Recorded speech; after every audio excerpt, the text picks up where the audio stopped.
tubaniriza mu program nze nga bwe ndaba akawungeza akoluna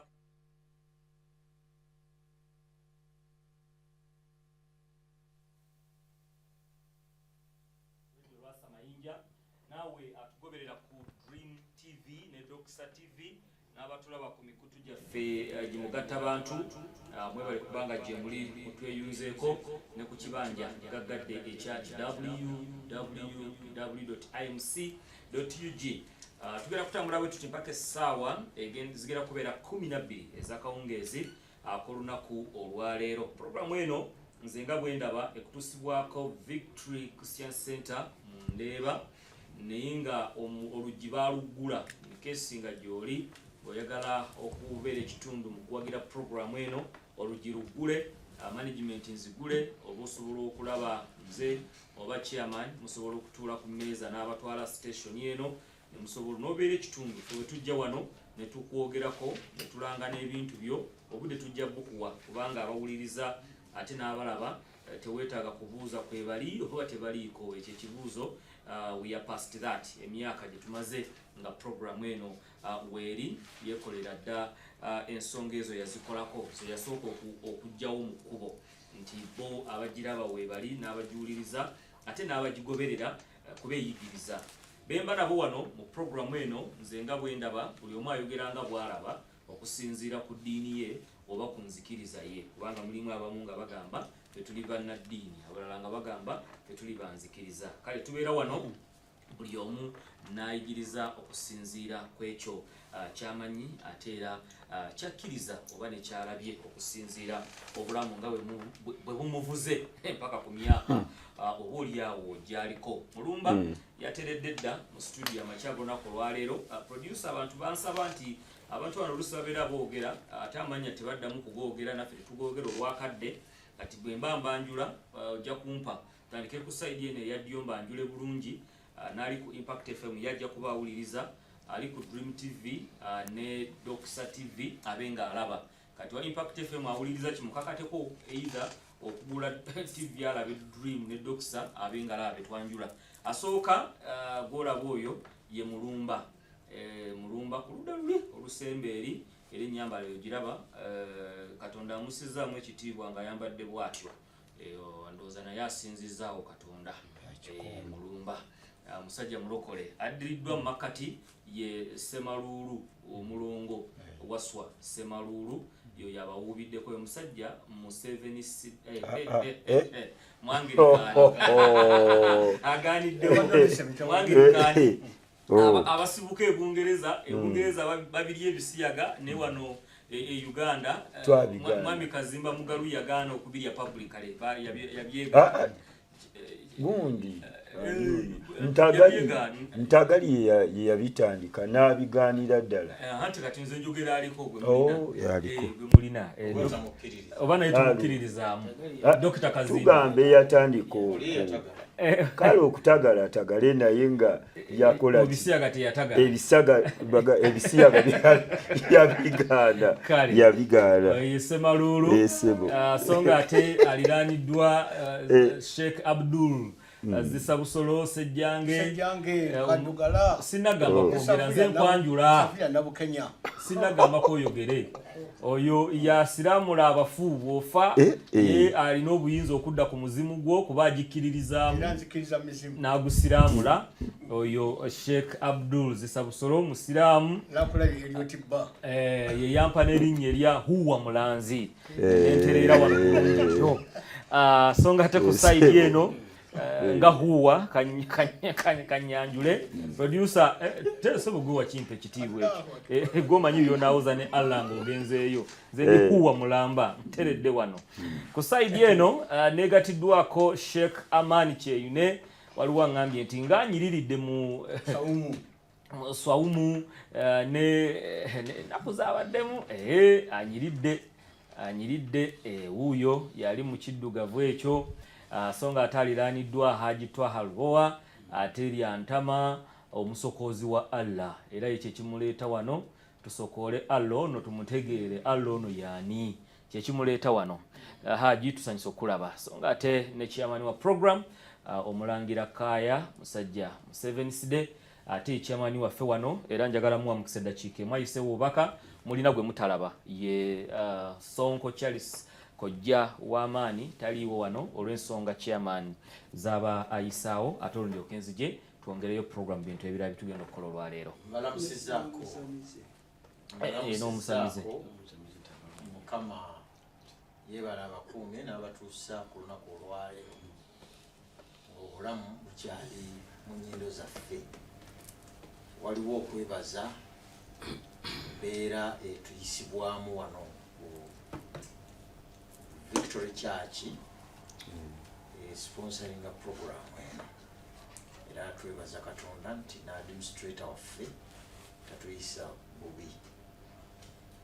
Kakati nno mu Katuliki tasobodde kubaawo afiiriddwa era bagenze mu kuziika nabe tajja kusobola kubeerawo naye ku Sande ejja tusuubira okuba naye.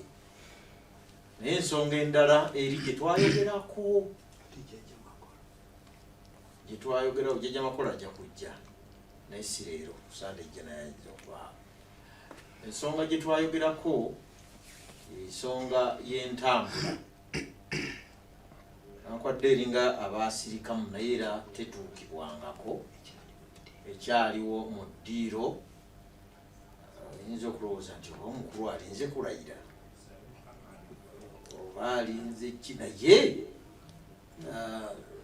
embeera gye tubeeramu wano erina weegatta community awo obulungi nno ne babeerawo naye entambula tuli bubi. Sipiika tumanyi nti ojja kuddako Sipiika Naalongo mumanyi gwe naani bwenzikiriza kubanga nabano bonna bakimanyi era bw'olaba kati waliwo okukkiriza ate waliwo n'okola ki n'okumanya naye nga tokikkiririzaamu naye nga kyekijja okubaawo oba mufuti tomukkiririzaamu wa Uganda ye mufuti kati nabali bakola ekintu kyabwe Naalongo anita Amongo n'agenda kuddamu n'abeNUP bamuwagira abamemba ba paalamenti bwe babeera muli bawagira.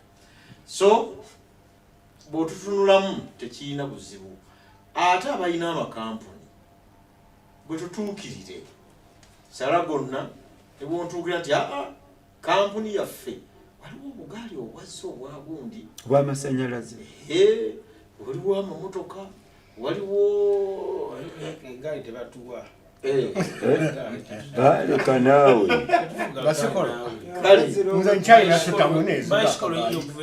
kale yenna anaaba kyakoze ojagamba obugaali manyi gakifuba lindako nno kale dokita tujja kwogera naye n'otuyiwamu ebidduka wano tetuyinza butayogera mwaka ne gugwako nga bakulaba tekisoboka. Yenna alina bizinensi efaanana bwetyo byomunaalibwa mwaka kamotoka n'otolangibwa mwaka n'okusukkawo tekisoboka. Waakiri ne baba tebalanze zisa busolola bamugaana eriyoti bajjoogera wano n'ajoogera kifuba teri atajja kubanga kolo mpasa n'okuwasa stakeholder byo ayina n'ebyamaguzi bye bamuwa namala mpaka motoka mpasa n'okuwasa ngasinda mugambo ebyange bikomyawo baagaliza okuwuliriza okulungi. Kale tweyanzeege chairman wa programu eno nze nga bwe ndaba. Kale nga bwe twateeseteese we twakoma omulundi ogwasembayo twali tuggusizza ensonga eya Sulemaani oyo Sulemaani twakiraba nti okusinziira ku byayogerwa abali eyo gye muli nga bwe mwalaba era nga bwe mwawulira aba Bayibuli bamutunnyonnyola n'aba Korane nabo ne batunnyonnyola. Weewaawo Haji yali akyakalambidde nti Basulemaani bano be bamu, naye bwe twatandika okuba sokoola tugenda okulaba nga mu kusika emiwuula egimu mu Basulemaani bano okeŋŋentererwa okulaba nga ab'enjawulo. Waliwo akantu ke twasembayo era akamaliriza oba akayanjula Sulemaani okwongera okumutegeera nti yani mu Bible ne mu Korane kyekyo kye yali alina okuzimba. Mujjukira nga tuleka ensonga mu ddiiro mu abatambula naffe nga twagala okunnyonnyola era nze nzijukira nagamba abakulu bano nti mujje olunaku olwaleero buli omu atunnyonnyole nga bw'ategeera kubanga Haji yakalambira nti oba muzigiti omuzigiti weema yeekaalu sinagoga nti byonna biba bye bimu gonna yagamba nti nedda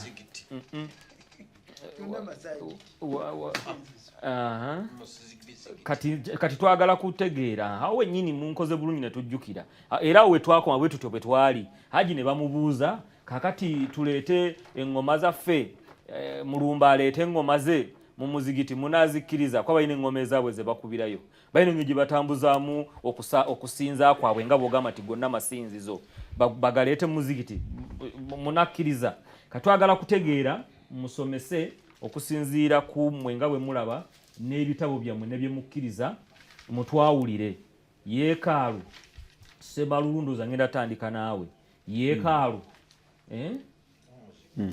weekanze yeekaalu weema sinagoga kifo kye ekirala omuzigiti essabo byonna byebimu bitegeeza ki oba byonna byebimu omuzindalo guugwo eddakiika olina 10 zokka twababuuzizaako dda basebo ne banyaba nadde sinababuuzaako musibye mutya nno basebo ne banyabo abatuwuliriza era twebaliza ddala Katonda ng'ebigambo bya moderator bwabyogedde n'agamba nti okutuganya okuba n'omukka mu nnyindo kati yeekaalu sinagoga weema buli kimu kyalina ekifo kyakyo ate ne tutuuka ne ku kanisa naye ekisinga okwawukana ennyo gwe muzigiti gwawukana nnyo ku biri ebisigadde byebiriwa ebisigadde weema kyeki weema kyeki twagala obinnyonnyole weema yo kyeki yabeeranga n'Abayisirayiri nga batambula nga bava Misiri ogenda mu sensuubize anti kyeki era tukitegedde obuzibu buli bumu obuuza mu perspective ya Kipentekote oba obuuza meaning omuntu bw'agamba tewali abuuza mu Kipentekote kale kibayibbo kubanga bwe twogera ekigambo Bayibuli etegeeza kintu kirala ku kigambo naye waliwo n'ekigambo waadi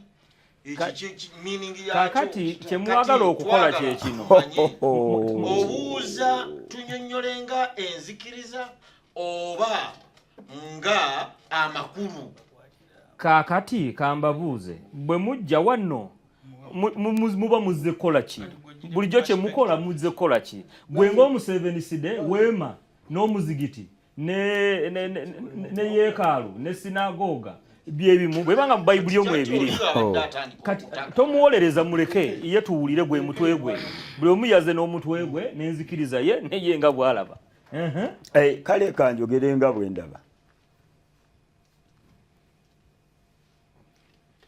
weema njiraba ntya weema njiraba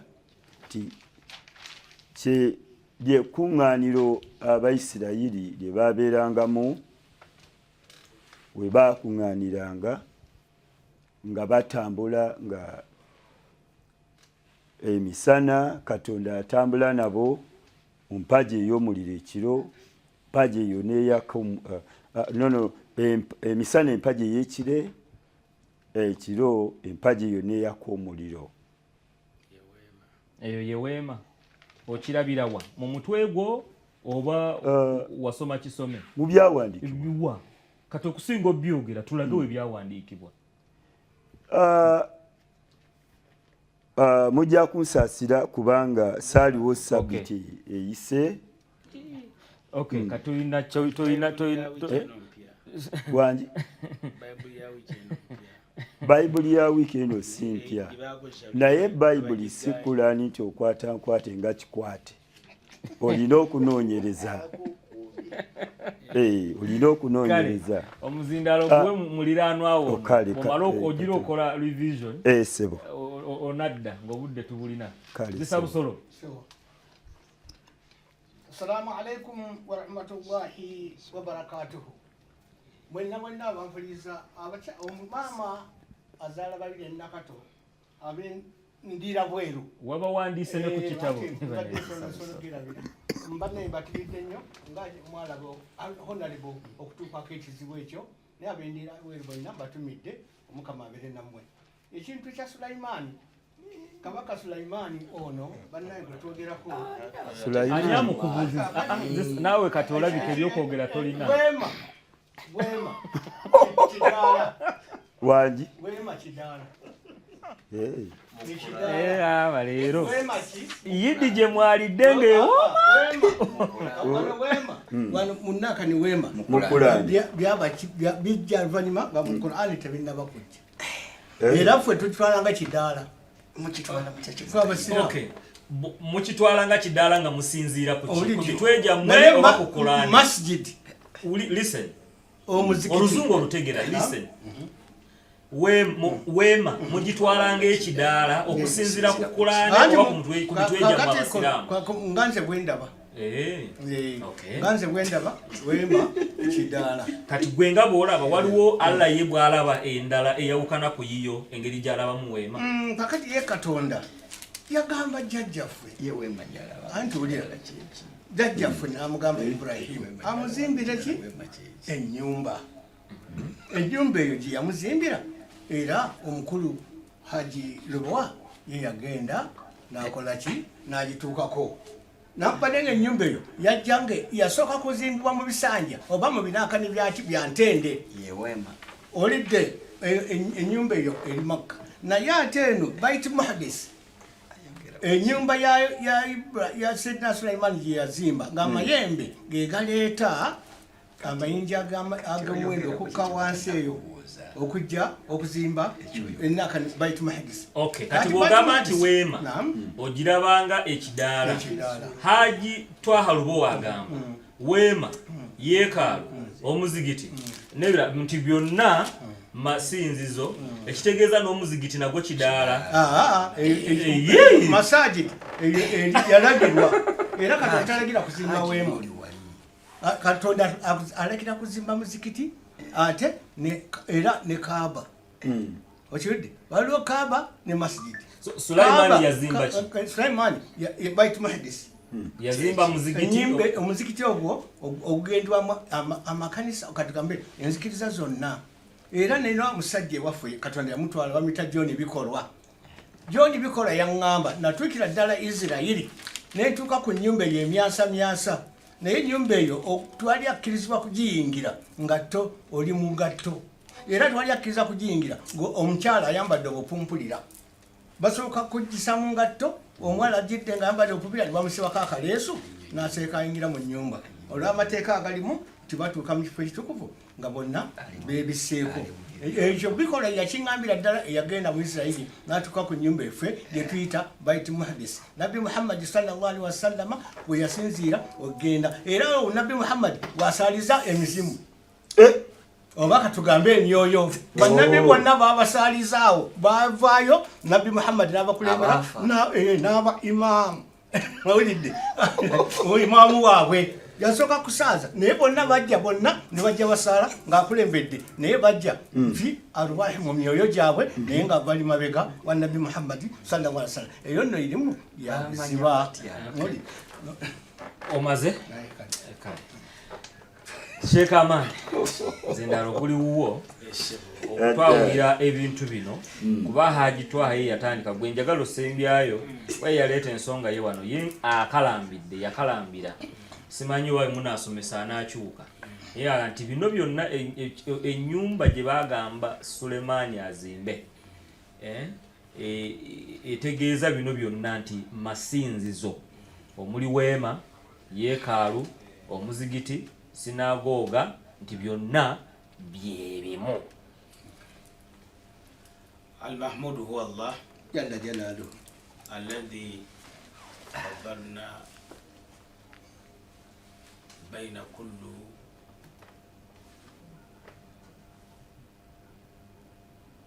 والصلاة والسلام على رسول الله صلى الله عليه وسلم وعلى آله وأصحابه أجمعين وبعد. mikwano gyaffe abalungi abatulaba era abatuwuliriza, mbalamusaako n'ekiramuso ekyemirembe ekyatuweebwa omutonzi Allah nti assalamu alaikum wa rahmatullahi wa barakatuh. Sinagenda kumulamwa ntuusa okuyozaayoza kwange n'okwebaza Allah eyatumazizaako omwezi gwa Ramadhan era n'atuusa ku Eid. Saba Allah okusiba kwaffe akukkirize era tukusange ku akawunta gy'emirimu gyaffe nga tetwasibira bwere nejala tuluma. Ne baganda baffe abakyatambuza kalema n'abatasiiba Christianity mwenna nga mugenda kuba nti mujaganya olunaku olw'amazuukira, mwana wattu wadde siyungagana nakyo nammwe mbakkiriza era nzikiriza Katonda nga musaba abatuuse ku lunaku olwo nga muli bulungi kubanga nammwe mwolekedde okutuuka ku Pasika. Katonda ayogera mu Qur'ani mu surati Yusuf ya 12 aya ya 2 naga nti Qur'ani yagisanga eri mu lulimi Luwarabu la'allakum ta'qilun, abantu basobole okugira ki okutegeera. Aya eyo njirabidde ddala olwaleero nga Qur'ani n'okuka mu lulimi Oluwarabu kyatuyamba nnyo kubanga Oluwarabu haji lwe lulina ebigambo byokka ebijja mu buli lulimi. Ekigambo moderator ky'obuuza ekyakya ekyekkanisa, sinagoga, yeekalo, kereziya byonna bitegeeza muzikiti. Owekitiibwa Allah subhanahu wa ta'ala atugamba mu sura ey'ensanvu surat al-Jinni Allah subhanahu wa ta'ala atugamba aya ya 18 haji jibikulawo tulabe. Abdullahi minash shaitanir rajim. Gituuseeko 7:18 gituukeko tulabe kuba twagala nnyo okuwa obujulizi tukizudde nga okunyumya okungi wolokusa agenda ayitira mu program. Agamba bwati Allah Abdullahi minash shaitanir rajim wa anna al-masajida lillah fala tad'u ma'allahu ahda. Nti mazima ddala amasinzizo gonna omusabirwa n'okusinza Katonda bya Allah omutonzi Katonda yekka. Agenda maaso fala tad'u ma'allahu ahda, era kale temusinzanga wamu ne Katonda ekintu ekirala kyonna nga mukimugattako. Ekigambo ekikozeseddwa wano ssebo haji n'abatuwuliriza okutegeeza amasinzizo mu lulimi Olwarabu kiri masjidi. Era ekigambo ekyo twakisikayo bukolokola Abaganda masjidi ne tuguyita omuzikiti, Omuswahili n'aguyita musikiti, Omuzungu omuzungu n'akijjayo mangu nnyo, talina kyeyakiwa kirala kyonna, yaguyita mosque from mosquito. Those three languages the Luganda language, Oluswahili n'Oluzungu byonna bifaanana. Kati teriyo wootuuka n'oyogera ku kigambo muzikiti oli n'agamba otegeeza ki, era oli amanya sinzizo kuba Allah agambye nti gonna nga bw'ogalaba. Kaakati amakanisa gano agazimbiddwa essaawa ya leero oluvannyuma lw'okuvaayo kw'abannabbi okuva ku Adamu, jangu ku Musa, jangu katukutandikutane ne Yesu asembye Muhammad alyoka atumwe, bonna ba Yesu, ba Sulaimaani, ba Musa bagendanga mu masjidi gye tuyise sinzizo. Kakati abasajja bano we bazza Abazungu ne bagamba tufa twogere nti Sulaimaani yagenda mu muzikiti, ono alina Bayibuli y'Oluwarabu, version y'Oluwarabu, naye Yesu wonna we yagendanga mu sinzizo baateekangawo muzikiti. N'olwekyo bino ebya sinagoga kubanga ssebo haji weema kirala. Olwaleero omuntu wakati wano tubadde nga Dr. Tanabagaziya wano abadde yateekawo weema awo ng'abantu bwe bajja ekyaki eno nga bajjudde batule nebweru mu kidaala bali eyo bagiyita weema ne ku mufu tugireeta era te bwe batutula mu weema toyinza gamba nti ndi muzikiti. So ekigambo muzikiti kitegeeza essinzizo eriteekeddwawo okusinza omutonzi eyatonda ebitonde byonna neggulu n'ebigiriko.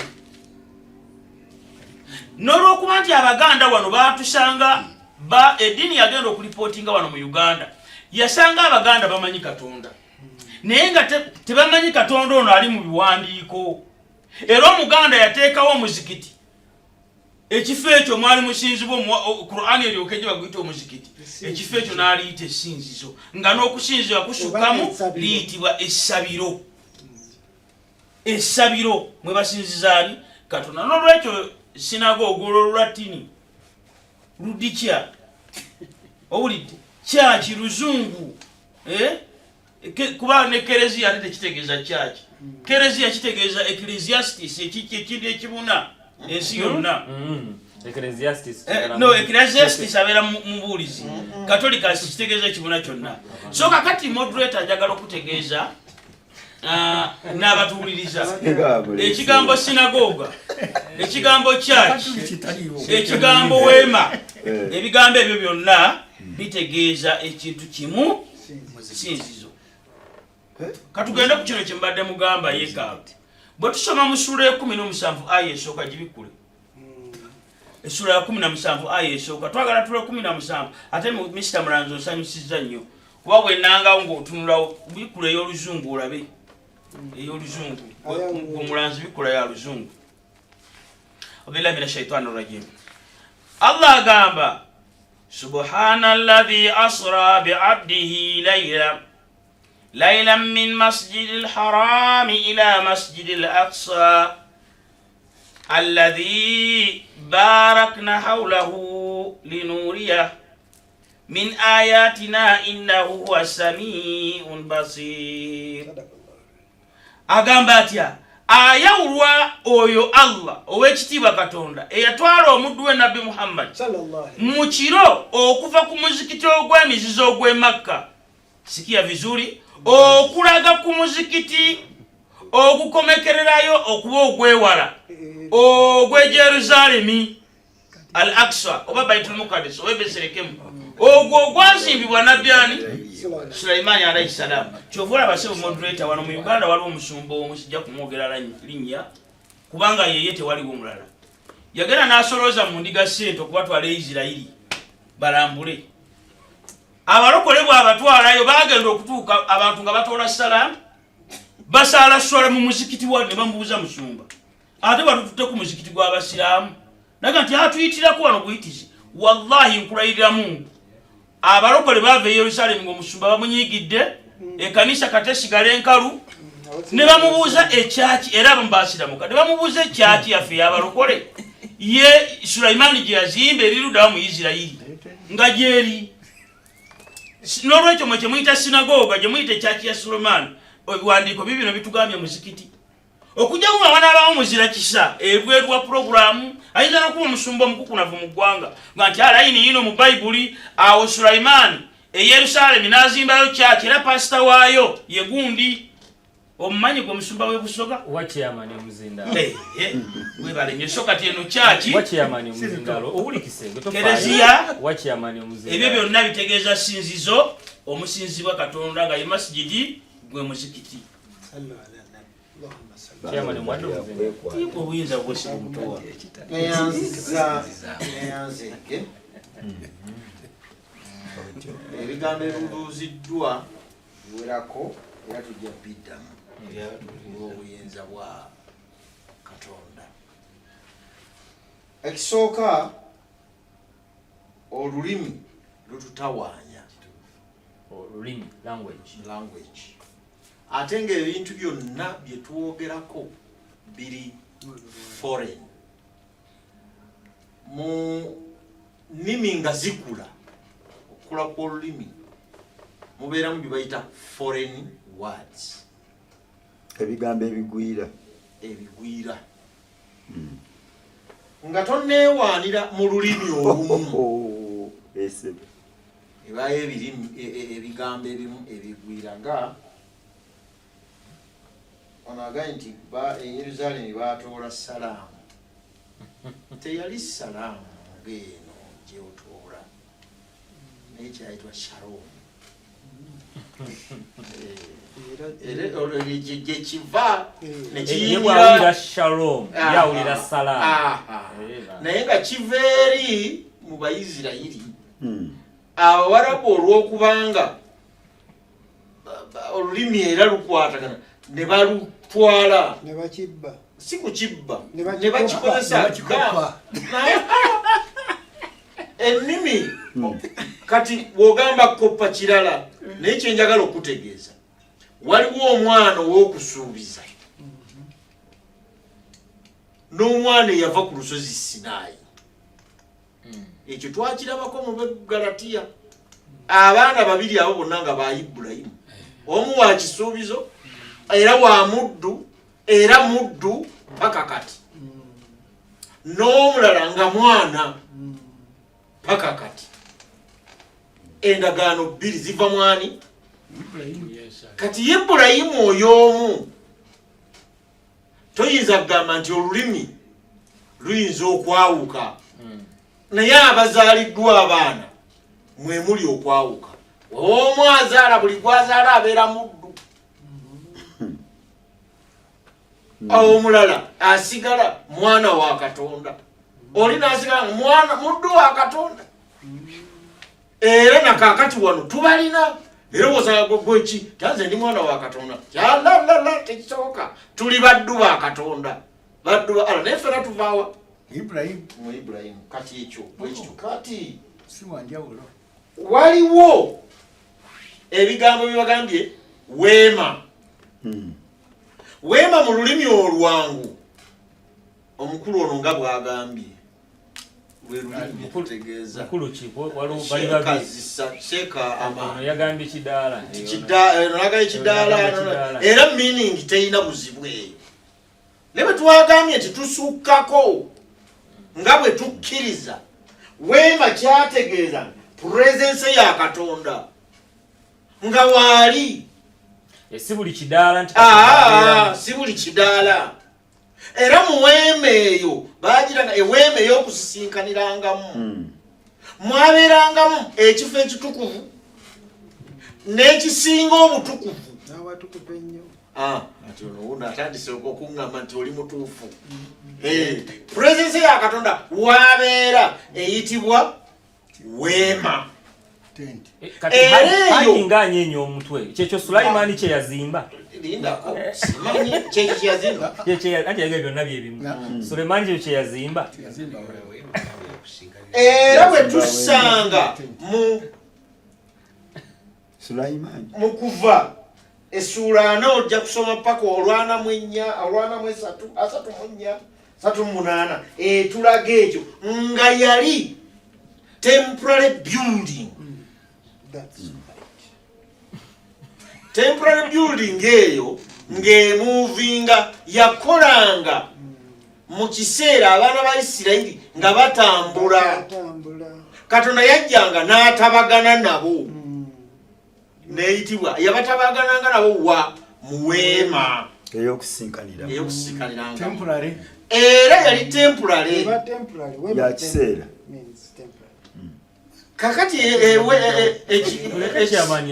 ekiseera ekyo kyatambuza paka ng'abaana tebannafuna kifo kikakafu Abayisirayiri bwe balina okubeera kati bwe bamala okufuna establishment ekifo kyabwe kabaka eyasooka okuba owa Isirayiri bamuyitanga Sawulo n'atabukola bulungi nnyo mu maaso ga Mukama ne balondayo Dawudi bwe yabeerawo yalina okubaako byatereeza mwali okutwala entalo okukuba Abafirisuuti bano bonna n'abamalako n'abeera established bulungi nja kuzimbira yeekaalu naga toginzimbire mutabani yajja okukola ki yajja okuzimba ekifo mwe naatuulanga mwe naabeeranga naye nga ala yayogera Katonda yayogera Allah Katonda kati awo tujja kukifunamu enjawulo tulabe Sulemani ono bw'aba azimba yeekaalu eno kuba yatuuka ekiseera n'atandika okugizimba. Ffe tulaba yakuŋŋaanya abantu ne baleeta ebintu ebizimbisibwa. Okategedde ako? Era bw'amala obbireeta n'abaganda boga bannayimulekeraawo muleese bingi. Abantu Sheikh Amani agambye nezisa busolo. Lindako sinnabulanzi. Ntinno Sulemani yagizimbisa mizimu. Gambye okusinza amayembe Muhammad muyakulemberera. Kale emizimu gyazimba. Agalawulira amajini. Kale amajini gazimba yeekaalu. Bait Mahdis. Gwe gy'ogamba era ekyali nawo. Siwo nam aula. Naam. Basi agambye nti weeri nakati. Sulemani bw'amala okuzimba yeekaalu eyo. Ne Katonda n'ajja n'agamba munaakowoleranga muno erinnya lyange. Nga bakoola linnya ki? Yakuwa. Yamuwaki. Yakuwa ye Allah.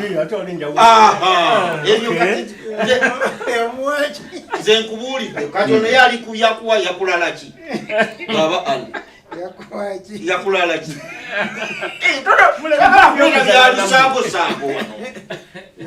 kati bwe baasinzanga erinnya eryo mwalingamu okuwaayo saddaaka ez'endiga ennume ezaki n'omwaka omulamba walingawo n'olunaku olulamba olw'okutangirira ebiki ebibi mu yeekaalu omwo Sulemani gye yazimba.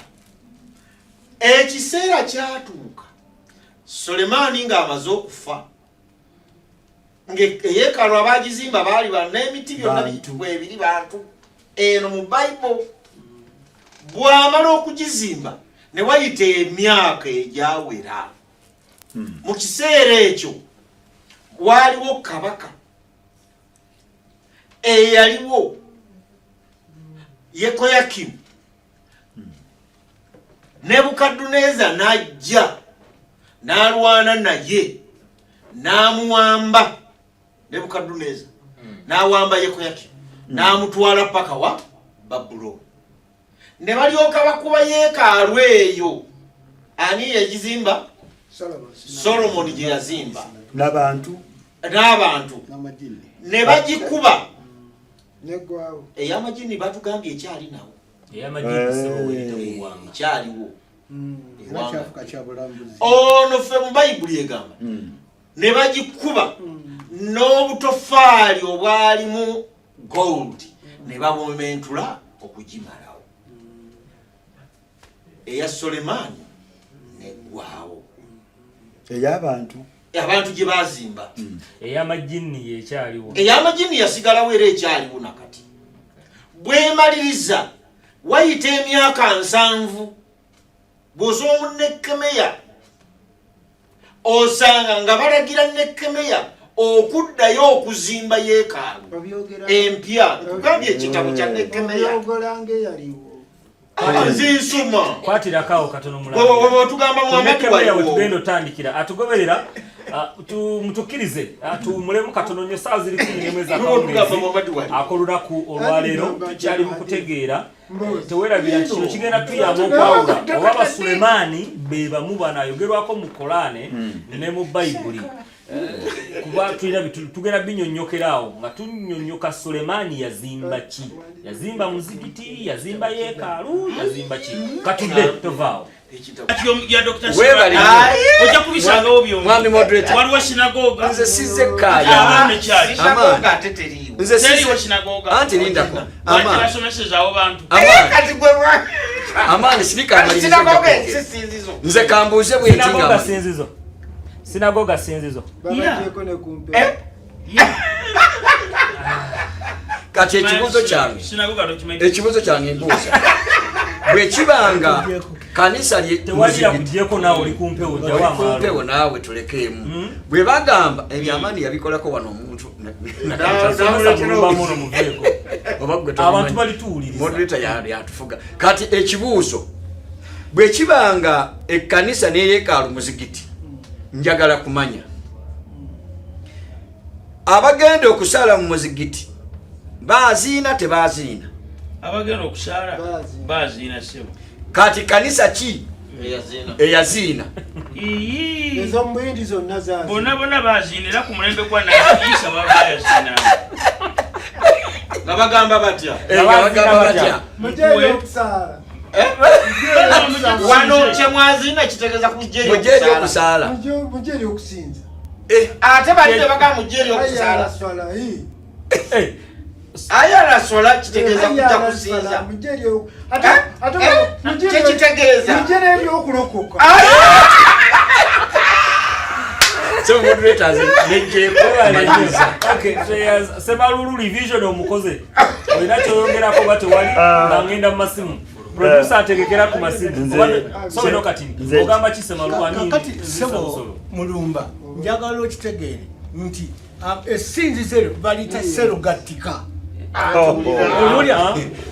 amadini gonna olidde era bwodda kutuuka mubajimani waliwo ekitundu ekyabaki ekyemikeeka waliwo ekitundu ekyentebe owulidde byonna biri musinzizo eryo bayite muhadisi kirabajja okulaba kikaaya kati okay eri yonna kijjeeyo tofaayo kyetwagala okutegeera eri yonna mu kijjeeyo kati mujje wano we tuli bw'oyogera omuzigiti ne kanisa byebimu kubanga byonna kusinza katonda omu nga muli boogeramu katonda azaala okujanje mu katonda ogwomu katonda omu ekigatte mukimanyi jatula kitaafu ali muki ali mu ggulu naawe kyoyatula bakitaffe bali Allah ali mu ggulu ali mu ggulu Allah ali waggulu ali mu ggulu kino mukitage Allah ali mu ggulu okukuba engoma okujja okusinza n'okwaziina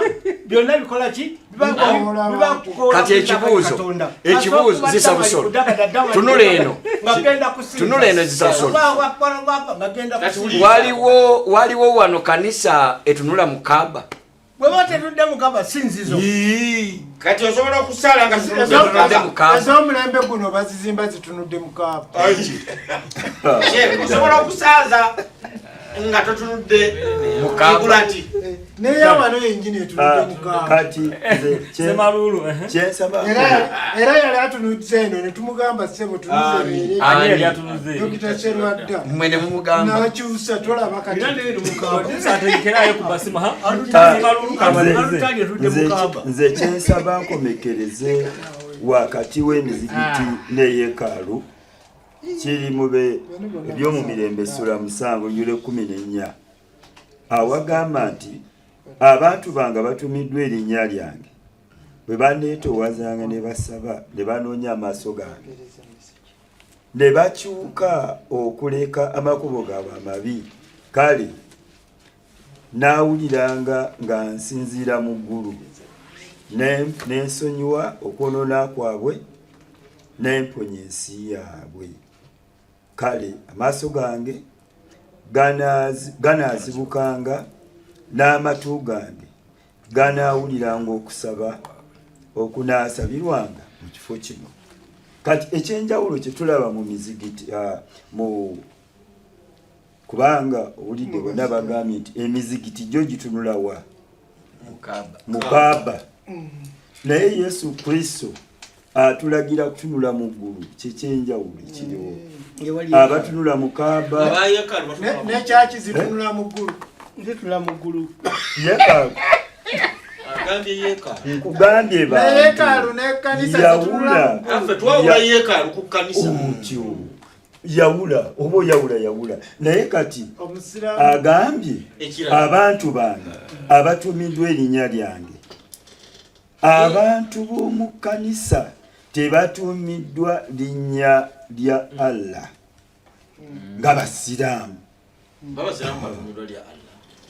obusiraamu kitegeeza linnya lya Allah abasiraamu oba waawo oba waawa muddu wa Allah okwagala n'obutayagala naye ffe tetuli baddu ba Allah mu kanisa nammwe mwekiina owulira tetuli baddu ba Allah ffe tuli mu yeekaalu ba Katonda mu yeekaalu eyatonda eggulu n'ensi mwalimu sanduuko ey'endagaano ne mubeeramu ekitabo eky'amateeka n'omuggo gwa Musa n'emmaanu mu mizikiti byali gyebiri yongereza kati wamwe mu kyaki gyebiri nze sinagamba kugambye yeekaalu oli ayogera yeekaalu gye tusoose sebo yeekaalu eri e Yerusaalemi esanzizibwamu amadini gonna mwebiri ekifo kya mwebiri n'okusaala weekuli mwebiri kubanga ku ntebe weekuli sinagogo kuliko eriserugattiko ne masigiti kale ajuba wakyagamba eweema mwe babatuuza e Makka weewo we beesibira obusuuka nga munda bali buswa yeeyo weewo ategeeza nti naye Sheikh Amaani lwaki otuswaza tukola pulepu ng'ojja mu puroguramu sebo nga mukubye nnyo naye lwaki abasiraamu bwe batwesibako balina katonda waabwe mulala nnyo ne bannabbi baabwe si be ba Bayibuli ate tebalina na byawandiikibwa bakoperera Bayibuli teekawo bakatonda ababi omukulu oyo talina linnya David ampeereza obwoko aliwa takola pulepu tetakola ngenda mukuwa nga tuvudde wano kubanga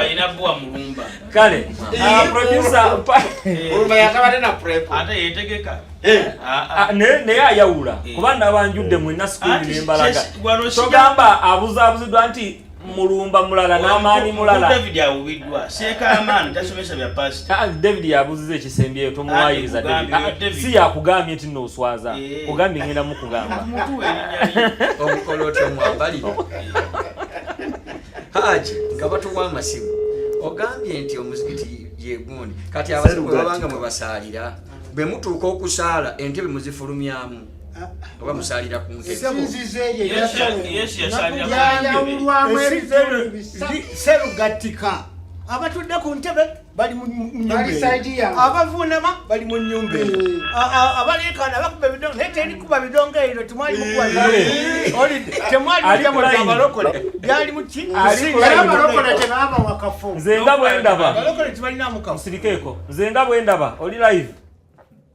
kibazo Amina sebo alo wanji alo yesu Amina sebo nze musomba ddano wano nakabugo sebo newuunya kendeeza impact oba TV eyo eddoboozi tuliziganye yawe bagambye balagira ddala ebintu byawukana omuzikiti n'ensinzizo y'abakristaayo omuzikiti n'ekanisa neyeekalo yange era omuzikiti tusobola kugamba nti yeerumu ekanisa ddala wamu ne omuzikiti kirala nnyo.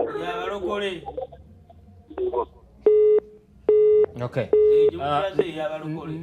Neyanziza Musumba Dan owandiika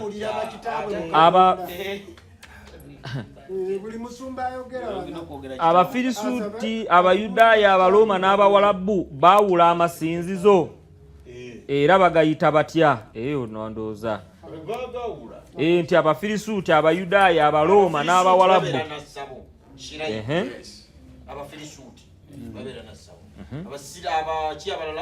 Abawalabu ate Abaloma ekintu kino nga gwanoonyereza n'ebirala asinzibwamu takireetera okwawula akantu kano moduleta kagende eri bali baba basinzizaamu Yesu kiba kitegeeza nti era kisigala muzikiti lyabalokole oba lyaba Seventh Day kikyoyagala omumanya anti guli muzikiti kati muzinze ekigambo ky'Abakristaayo buli ajja eno kyaki y'Abakristaayo abalokole eyo gye mutulaze yabalokole oba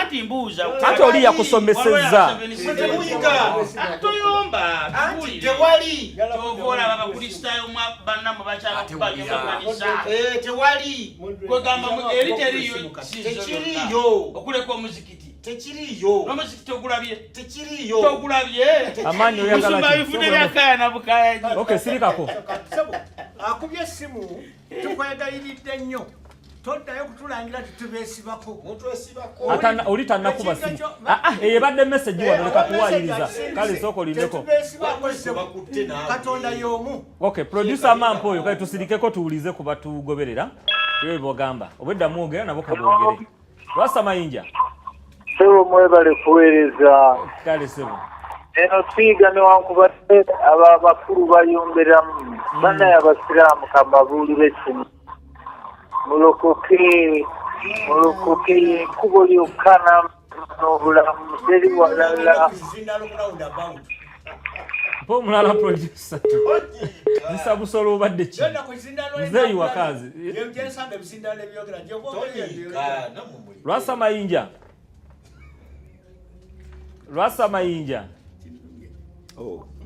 aha alo wangi sebo yesu yebazenyo amina anebaza nnyo omulumba n'epano yonna kaakati nze nina ekibuuzo kye mbuuza abasiraamu amanya gaffe batubuulire kubanga ffe yesu atugamba nti ndizimba ekkanisa yange ku lwazi tin'emiryango gy'emagombe tegiri giyinza ate n'akatono nga tuvudde mu bya yeekaalu kati tuli mu kaseera kano akaleero ffe tuli mu kkanisa bo batulage olwo lunyiriri batulage nti owakuruhaani n'ow'ekkanisa bye bimu kubanga ffe olwo lunyiriri olutulaga ekkanisa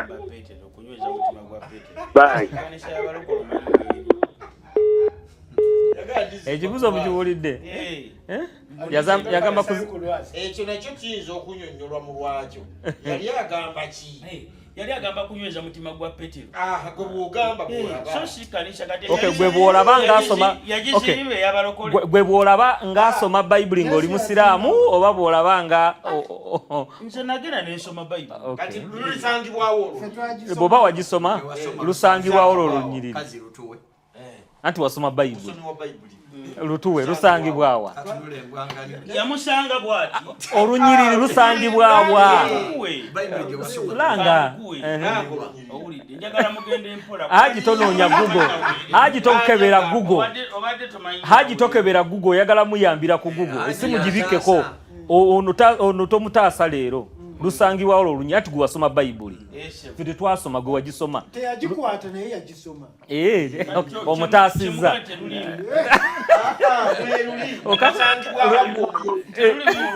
ali ku layini hello wangi nnyabo mukama yebazibwe ssebo amiina kakati nze wano Irene Ekasubi ye nnyabo ebintu bino biri bisatu nga bwe babyogedde waliwo yeekaalu waliwo ekkanisa n'omuzikiti ebintu bino byanjawulo ekkanisa aba gwe omuntu oli kkanisa nga omusajja baga nti ndizimba ekkanisa yange ku lwazi n'emiryango gy'emagombe ate yeekaalu kyekifo kye twandibadde tukuŋŋaaniramu okusinkana kati neebuuza ku yeekaalu n'ekkanisa n'omuzikiti bifaanaganira wa kibuuzo kikulu omukyala gwe mba muddamu mukama abawa omukisa weebale nnyo ku yeekaalu n'ekkanisa n'omuzigiti bikwataganira wa kakati ekisooka maama byosomeseza nedda si buli kimu tiggwa naakiddamu olw'ensonga nedda sinakuwa mukisa sinakuwa mukisa sheeka amaanyi weefuge sinagamba kwogera kanda bewe weefuula omugezi ojemere nze yogera sinakuwa mukisa sinakuwa mukisa sinakuwa mukisa beerako n'empisa sinakuwa mukisa tewaliyo kye boogera sirikako hajiddamu omukyalo oyo omukyala muwulidde bulungi naye waliwo yesu wagambira nti muganda wo bwakusobyanga gendayo omubuulirire bw'agaana okuwulira fala babiri oba basatu mumugambeko bw'agaana tegeeza ekkanisa yali ategeeza ggwe ate oddeyo mabega ku ggwe n'olwekyo unzika ekkanisa kirala n'omuntu kirala mugamba nti genda ku kanisa pasita muddemu semalulu muddemu toyingira mu musumba serwata so okay kati so mwongera kukakasa nti byebimu sebo gonna masinzizo kye twatemye okay wetunadda wano ne wetubadde tukomyewo atulina okudda tofaayo gwerinda nze kugambe ng'ekkanisa sinagoga amakereziya basamiriramu nga tumanyi bibimu okay tofaayo bwekiba nga basamiriramu soko owulirize amaanyi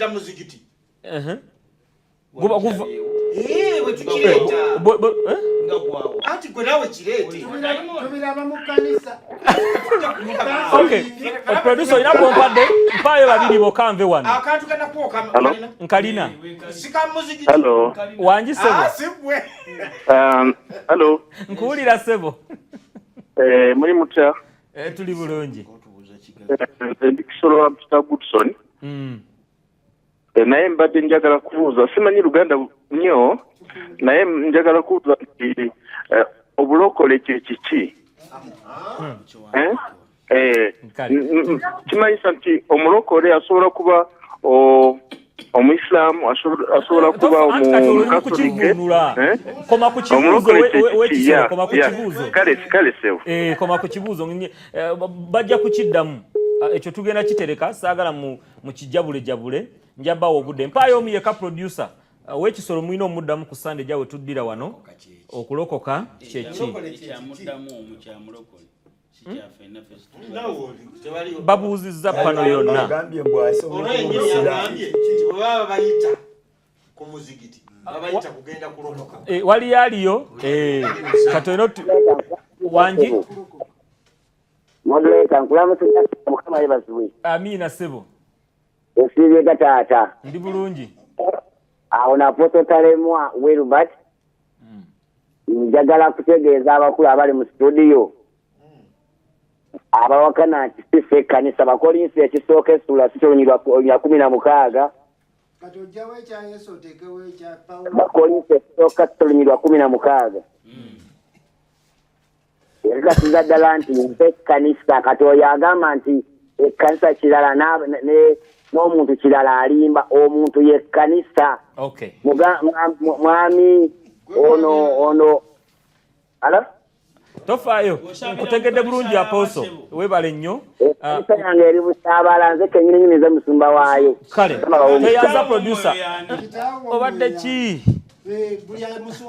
malaba babuuze bagundi bammwe oyo yabasembayo wamambe wano ate ono waki wangi sebo amani yamanyi terera tukufune nze Isaac bwoyogerere ye mukulu Isaac njagala kubuuza abasiraamu bwe bagamba nti kanisa emizigiti yeekaalu byebimu abasiraamu b'e Nigeria abamenya amakanisa bo tebamanyangako nti byonna byebimu bisinzibwamu Katonda so emizikiti gyanjawulo ku kanisa